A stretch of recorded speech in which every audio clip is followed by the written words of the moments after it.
asalaamaaleykum Sénégal asalaamaaleykum àdduna bi yëpp di amaat mbégte janowaat ak yéen niñ ko daan defee saa bu ko réew mi laajee di nuyu ñëpp di wax ñëpp ñu ngi leen di gërëm di leen jaajëfal ci teewlu bi di wax ne que tey waxtaan bi du gudd daanaka dafa am rek ci ay pàcc yu ñu ko bëgg a waxtaanee ci loolu damay def benn fàttali bu ndaw a ndaw 2020 defe naa suma juumut ci mois de mars dafa am jàngoro boo xamante ne dafa tàmbali woon wër àdduna ginnaaw bu mu génnee Chine ak feneen bi jàngoro bi wëree àdduna egsi Sénégal bi mu egsee Sénégal ñëpp jaaxle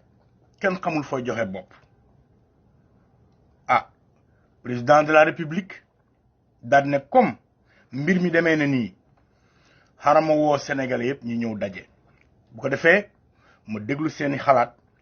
xool lu ma mën a def bi ñu président jébbalee ñun invitation ñun waa Y'en a marre ñu toog ci suñu biir kuréel gi ñuy waxtaanee ñu ne ñii de façon bu ne jëm nañ ko jaaree pour indi ñu palais façon bu ne jëm nañ ñu ko ooyee palais courtier bu ne yónni nañ ko pour mu yóbbu ñu palais faale wuñ leen waaye lii feebar la boo xamante ne wër na àdduna egsi na Sénégal te xalaat yu ndaw ndawaan yii ñu am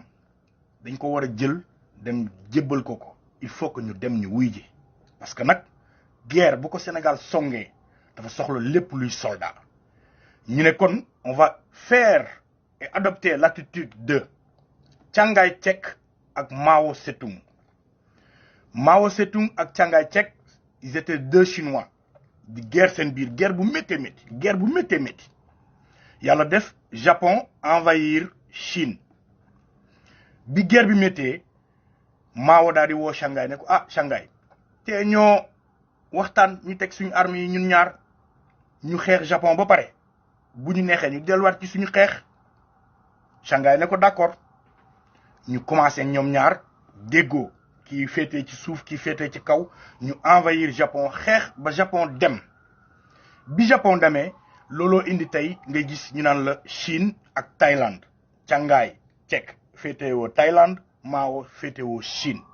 ñu ne kon nous allons adopter cette stratégie de Chiang Kai-shek et de Mao Tse-tung on va enterrer la hache de guerre et répondre pour une première fois man mii musuma dugg palais Aliou Sané musul dugg palais bés boobu ak astu lañ mës a teg suñu tànk palais ak ñeneen ak ñeneen ñoo xam ne mësuñu dem palais xalaatuñ ko parce que amul lu ñu fa soxla ñu ñëw palais toog stratégie yi njëkk a wax président bokk na ci ne ko waaw dimbali Sénégalais yi jox leen dund xalaatal luyaas bi xalaatal transport bi xalaatal liggéey yu ndawaan yi xalaatal petite et moyenne entreprise bi fexeel noo doolelee dëbbal yi noo doolelee ñi nga xamante ne dañuy dóor dàqe te seen doole bëriwut waaye ñooy dimbali seen ay famille ñooy dundal seen ay famille mu ne waaw bàyyi nañ ci xel dinañ teg ay stratégie way déjà nangam ak nangam ñu génn ak xel mu dal ca noona mu demit assemblée def fa lay bu mel noonu assemblée daal di ko jébbal ab loi ne ko am fi mu ne nii moom yow yaay buur yaay bum mi noo ko xalaatee rek defee ko noonu oyofalal nañ la lépp lu doon war a jaar ci ay fukki signature yombal nañ ko ba mu nekk léegi ñaar lu doon jaar ci ay fukki bureau yu bokkut ak ay fukki nit yombal nañ la ko léegi ba mu doon ñaar yow maanaam boo xaatimee rek mel na ne ñoo ñëpp xaatim nañ Sénégal ne ok kon nag nañ toog ñu xool mu am beneen wàll wu ca des mu ne dama soxla 1000 milliards ñu ne ko 1000 milliards yi foo ko xalaat jëlee mu ne am na loo xam ne dama koy leb am loo xam ne OMS daf ma koy dooleel waaye am loo xam ne yaakaar naa ko tamit ci yéen ñii sénégalais yi sénégalais yi ku amul ñi dëbbal ba ci kilifa bi nga xamante ne ni boo koy tudd ci Sénégal ak ci àdduna wërngal këpp ndax li muy représenté ak fa muy représenté kenn mënatu ko présenté muy suñu xalif bu tedd bi fële ca Touba yëkkati lu toll ci 200 millions ne ko am keneen ak keneen ba ci ñi nga xamante ne ñoom ay sénégalais lañ rek lambda am seen yéene am seen yaakaar ci patronat bi jël jox ko ñëpp jébbal ko ñu xëy gisuñ premièrement li njëkk a garaaw ñu artu ne ko mbaa sa yóbbante bi mbaa sa séddale bi dina jaar yoon mbaa ni nga koy séddale dana tegu ci yoon. Première fausse note bi ñu njëkk a gis mooy lim jël jébbal ko goroom mais goroom quoi mel ne république bi c'est une petite famille nga jël lu gën a duuf ci nag bi ci mbirum période Covid jël ko ki gën a ñàkk xam-xam Sénégal l'enfant gâté de la république Mansour Faye gën a ñàkk xam-xam gën a gàtt xam-xam dénk nga ko ndox mi mu jaay ndox mi dàq SDE indi seen eau Sénégal waa Dakar di naan potoxo tellement amul xam-xam dénk nga ko transport pour la première fois ñu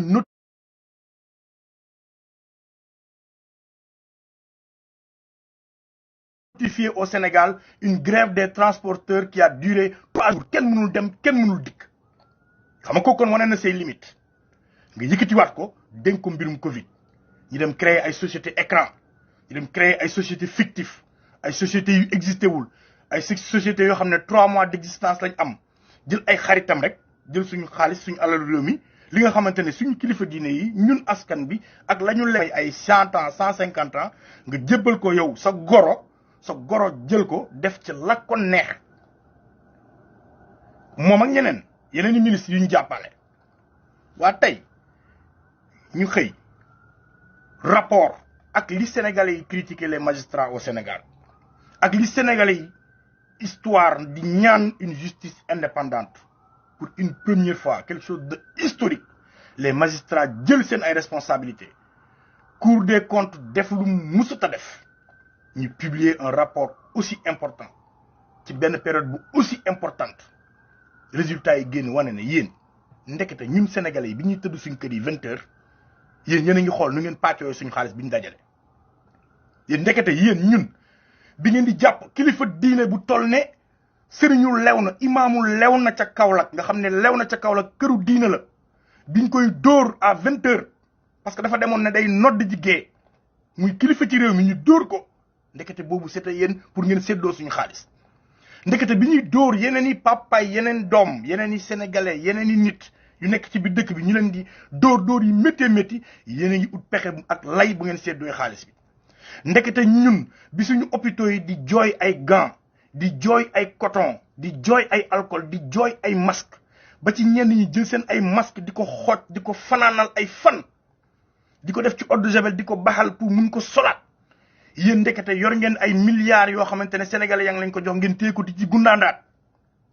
c'est vraiment irresponsable de votre part yéen respecté wu leen sénégalais te buggu leen réew mi et c'est dommage vous n'aimez pas ce pays vous a tout donné xamu leen dara du ab ñàng du ab xam-xam du ab yéene du ab mën-mën du ab dara ñenn ñi fekkee leen ci boole ñenn ñi accident moo leen fa yóbbu ñenn ñi goro lañ ñenn ñi rakk lañ ñenn ñi xarit lañ ñenn ñi xaritu lañ looloo leen tax tey ngeen nekk ni da ngeen di gérer da ngeen di téye Sénégal waaye bu doon xam-xam xam ngeen ne xamu leen dara en 15 ans vous n'êtes même pas censé régler ne serait-ce que le plus petit problème des Sénégalais ñu jël lu toll noonu ci alal jébbal leen ko am ci yéen yaakaar ne bu fekkee ne comme xeexu mbas la ñu xàllil leen yoon bi ne leen Ila Touba baa ngi nii dem leen kenn du leen xatal ngeen ut nu ngeen tappale ak nu ngeen sàcce lii dafa ruslu lii ñàkk jom la et je le dis encore une fois lii ñàkk jom la ñàkk pas-pas la ñàkk bëgg sa réew la et li ma gën a métti pour la première fois tous les Sénégalais magnifier suñu ay magistrats Mansour Faye ak suñu tata Aïssata Tall Sall vous vous permettez de venir critiquer et de jeter du discrédit ci kaw corps de contrôle boobu noonu nga xam ne ay magistrats yu digne ñoo fa nekk ça c'est vraiment répugnant c'est honteux et Macky Sall on te met face à tes responsabilités loolu mënoo ko bàyyi mu impuni un ministre de la République ne peut pas insulter des magistrats à ce point nga bàyyi ko mu impuni mu toog ci gouvernement bi kon xam nga ne kii mbokk ko tax a toog du xam-xam du liggéey Mansour Faye mënoo fuñ la dénk nga yàq ko ñu kon ne di la dénk yeneen i mbir wëlbatikuwaat ngay xas les corps de contrôle de l'État ñu bàyyi la fa xam nga ne du sax xam-xam mbokk tax yow mbokk moo la fa téye moo tax ma ne Sénégal wax ji du gudd xam nañ li ci nekk lépp xam nañ li ci xew lépp mais nag pesum kanam la ñoo koy fajal suñu bopp yomb na wax ji du gudd sama gaay billahi wallahi taalahi niki ajjuma ginnaaw suba suñu doyul place de l'Obélisque ba mu fees ñu exiger à ce que Macky Sall ibbi enquête bi procureur jël ñoom war a jël teg leen loxo ñañ war a jàpp yóbbu leen mandat de dépôt sàcc les voleurs de la république ñu tëj leen ci kaso bi ma xam ne ñun Sénégal amuñu fayda te bu yaboo ñu bàyyi xeex ñun amuñu fayda te bu yaboo ñu bàyyi xeex kon nag rendez-vous est pris képp koo xam ne Sénégal la sa mbokk décédé na ci Covid bi